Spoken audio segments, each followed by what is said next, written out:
You know, it's amazing how everything goes wrong when you're about to share a devotional. So I persist. This devotional is for somebody out there, not just me. I hope that you who it's for, you people maybe who it's for, are uplifted by this devotional.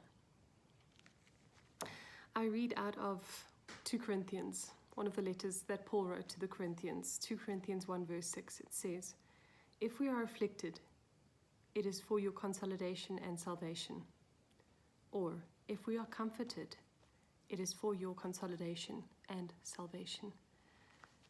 I was so struck by that because it's almost as if Paul was giving reasons as to why his life was the way that it was.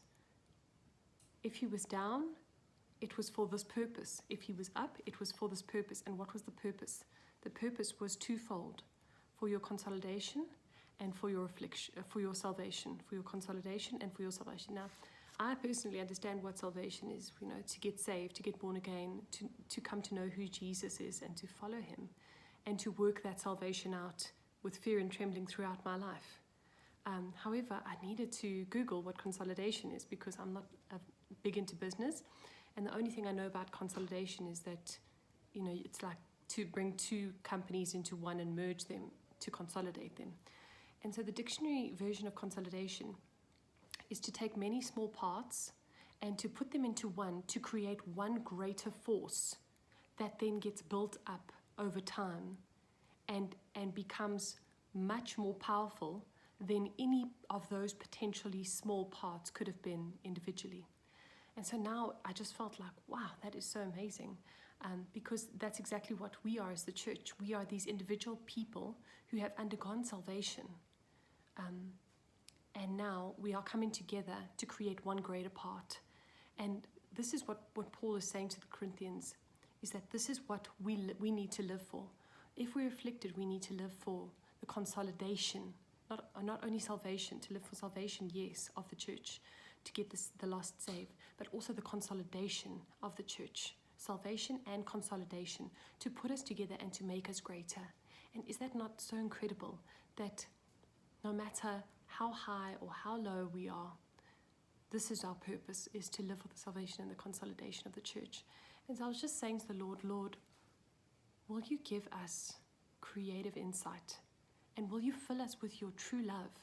That when we reach out to other members of the church, that pours out of our hearts with a natural kind of love. That even as we disciple one another, as we come together to be with one another and love one another and care for one another, that will be a completely natural thing, and that it won't be something that we have to strive very hard to do, but that it would be something that flows completely out of a place of just gratefulness to the Lord and being filled by his love and then reaching out to one another. And as we reach out to one another, my true prayer is that in our togetherness, God will build us up into a force that can really be reckoned with. And that as we take ground, even in this time where we are being deprived and we are being afflicted and we are having to endure, which is all the things that Paul had to do. He was deprived, afflicted, and having to endure, and that is what we're experiencing now, having to endure through this. That even in that time, we will still be consolidated into one another, into the greater church, with all the other believers that have undergone salvation. And together, we will work out our salvation in a unity and in a oneness that takes ground for the Lord, takes the ground that the enemy thinks that he has already taken, that the enemy thinks is safe.